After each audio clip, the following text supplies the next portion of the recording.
జగన్ నియంత పాలనకు రాష్ట్రంలోని పేదలందరూ 5 ఏళ్ల పాటు ఆకలితో అలమటించారు అని నీటిపారుదల శాఖ మంత్రి నిమ్మల రామానాయుడు ఆవేదన వ్యక్తం చేశారు.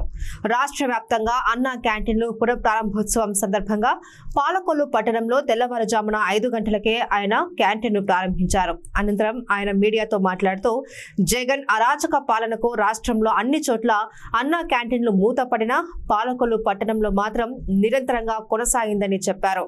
పాలకొల్లు పట్టణంలోని అన్నా క్యాంటీన్ను అర్ధరాత్రి కూల్చడానికి అధికారులు తొలగించే ప్రయత్నిస్తే పేదల పక్షాన పోరాటం చేసి తాను అడ్డుకున్నాను అని గుర్తు చేశారు. 2019 నుంచి ఇప్పటి వరకు 1333 రోజుల పాటు దాతల సహకారంతో అన్నా క్యాంటీన్ను నిర్వహించగలిగాము అని చెప్పారు.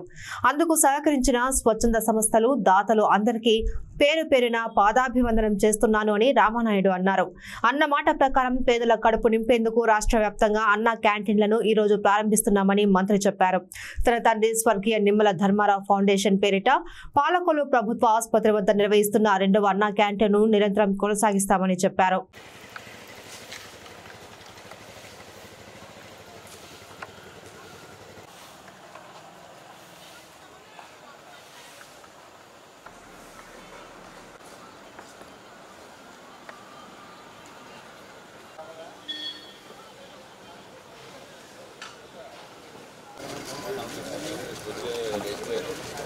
सर एला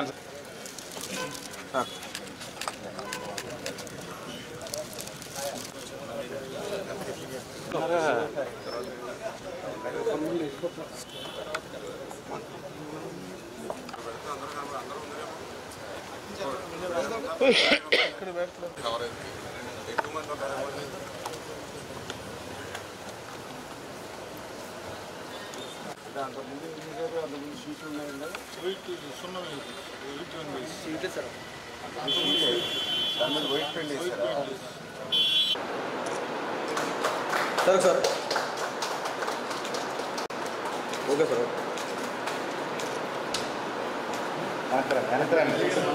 వెనకరండి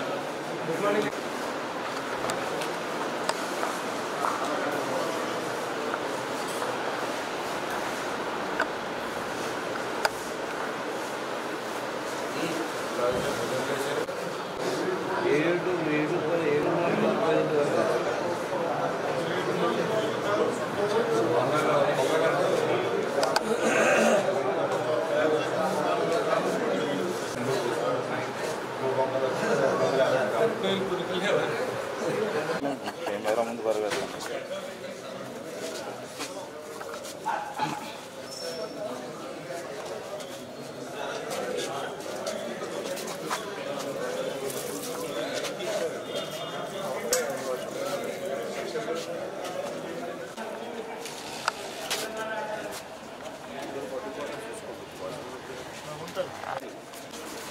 రాము గారు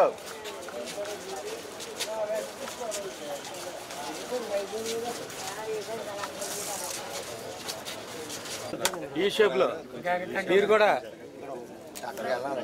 మల్లంపల్లి బిద్దుకోట కొంచెం ఈ షేప్ గండం అది మధ్యలో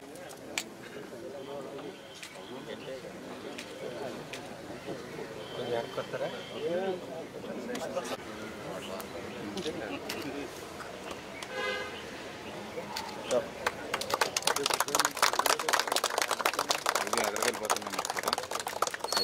ఉంటాడు సార్. సార్ ఓకే సార్ ఒకసారి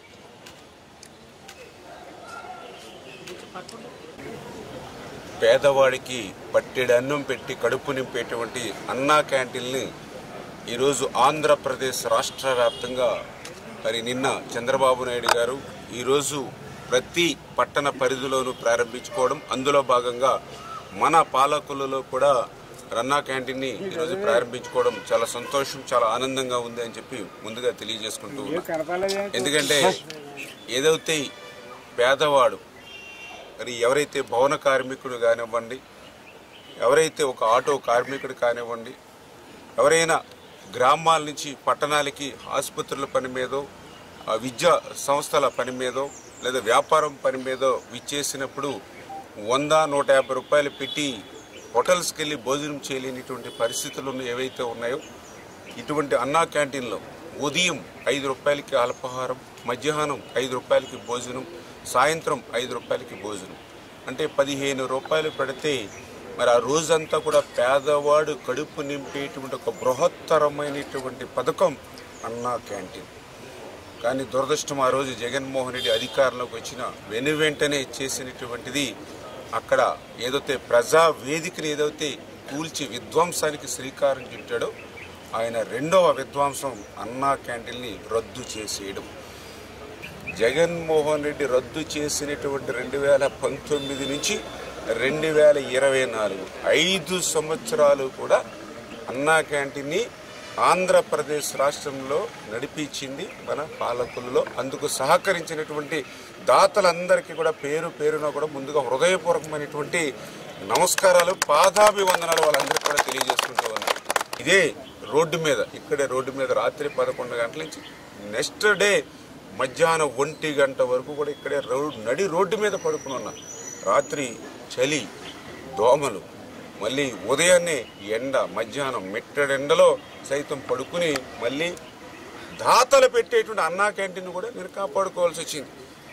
అంటే ఎంత దుర్మార్గంగా అంటే నేను చూసా, ఏదైతే ఆఫ్ఘనిస్తాన్లో తాలిబాన్లు సైతం చేయనటువంటి విధ్వంసమైనటువంటి పాలన, తాలిబాన్లు, ముస్సోలిని, హిట్లరు, ముషారఫ్ లాంటి వాళ్ళు కూడా మరి అసూయపడేటువంటి విధంగా జగన్మోహన్ రెడ్డి పాలన ఆంధ్రప్రదేశ్ రాష్ట్రంలో సాగించినటువంటి పరిస్థితి ఎంత అన్యాయం. పేదవాడు కడుపు నింపుకోకూడదా అన్నా క్యాంటీన్కి వచ్చి? ఒక ఆటో కార్మికుడు వచ్చి కడుపు నింపుకోకూడదా? ఒక భవన కార్మికుడు వచ్చి కడుపు నింపుకోకూడదా? అంటే ఇంత అన్యాయంగా, ఇంత క్రూరంగా, ఇంత దుర్మార్గంగా ప్రజాస్వామ్యం కూడా అటువంటి నేతలు ఉంటారా అని చెప్పి నాకు కూడా ఒక ఆశ్చర్యం కలిగినటువంటి పరిస్థితి. నీకు 151 సీట్లు ఇచ్చి 50% ఓట్లు ఇస్తే పేదవాడి కడుపు కొడతావా?